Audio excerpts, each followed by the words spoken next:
இன்று திராவிட முன்னேற்றக் கழகத்தில் இணைந்திருக்கக்கூடிய அன்புக்குரிய நண்பர்களே, செயல் வீரர்களே, அருமை தாய்மார்களே, உங்களை எல்லாம் நம்முடைய தஞ்சை மாவட்ட கழகத்தின் சார்பிலே நம்முடைய சந்திரசேகர் அவர்கள் வரவேற்றிருந்தாலும் தலைமை கழகத்தின் சார்பில் நான் உங்கள் அனைவரையும் வருக வருக வருக என்று வரவேற்க கடமைப்பட்டிருக்கிறேன். இந்த நிகழ்ச்சியில் நான் பேச வேண்டிய அவசியமில்லை. நீங்கள் வருகிற வழியில் இப்படி ஒரு நிகழ்ச்சியை நாங்கள் ஏற்பாடு செய்திருக்கிறோம், வந்து தலையை காட்டிட்டு போயிட்டா போதும் என்று தான் சொல்லி அழைத்து வந்தார்கள். நானும் அதே உணர்வோடு தான் இந்த நிகழ்ச்சிக்கு வந்தேன். ஆனால் வந்து பார்த்ததற்கு பிறகு இது என்ன இணைப்பு விழாவா, இணைப்பு விழா மாநாடா என்று எண்ணக்கூடிய அளவிற்கு இந்த நிகழ்ச்சி நடந்து கொண்டிருக்கிறது. இவ்வளவு பெரிய கூட்டத்தில் நான் பேசாமல் போனால் உங்களுக்கு நிம்மதி இருக்காது, எனக்கு நிம்மதி இருக்காது. அதனால் நானே அவரிடத்தில் கேட்டு நான் பேச வேண்டும் என்று சொல்லி நான் தான் என்னுடைய வேண்டுகோள் எடுத்து வைத்து நான் உங்களிடத்தில் பேச வந்திருக்கிறேன். நம்முடைய முன்னாள் அமைச்சர் வைத்திலிங்கம் அவர்கள்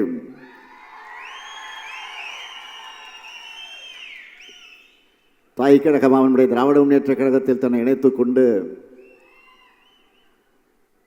அவர் அண்ணா அறிவாலயத்திற்கு வந்து அங்கே வந்து தன்னை இணைத்து கொண்டு அதற்கு பின்னால் ஒரு வார காலத்திற்குள்ளாக இந்த சிறப்பான இணைப்பு விழா நிகழ்ச்சியை நடத்தி கொண்டிருக்கிறார் என்று சொன்னால் உள்ளபடியே நான் எதிர்பார்த்ததை விட அதிகமான அளவிற்கு இந்த இயக்கத்தில் தன்னை ஒப்படைத்துக் கொண்டு சிறப்பாக பணியாற்றுவார்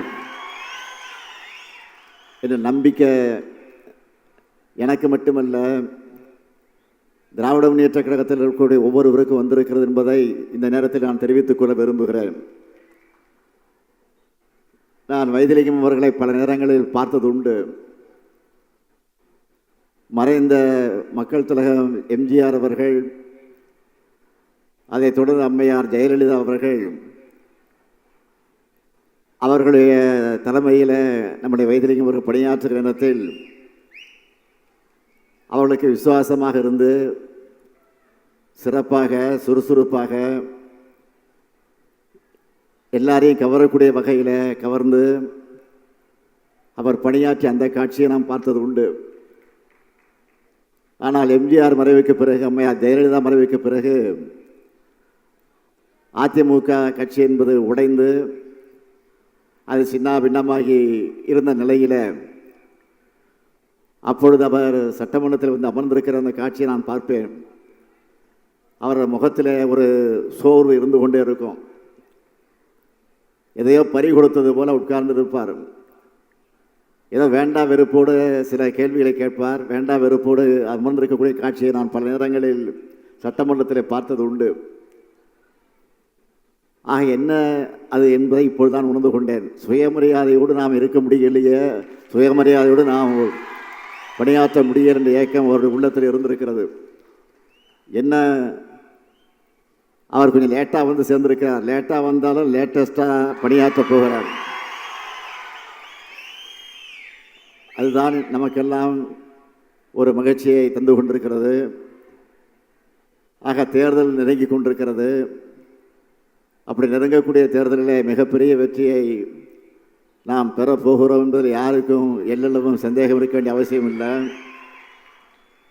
ஆக இணைந்திருக்கக்கூடிய தொண்டர்களை, ஏற்கனவே நம்முடைய வைத்திலிங்கம் அவர்களை அறிவாலயத்தில் நான் வரவேற்று மகிழ்ந்திருந்தாலும் இன்றைக்கு உங்களோடு சேர்ந்து அவரையும் வரவேற்று உங்களையும் வரவேற்று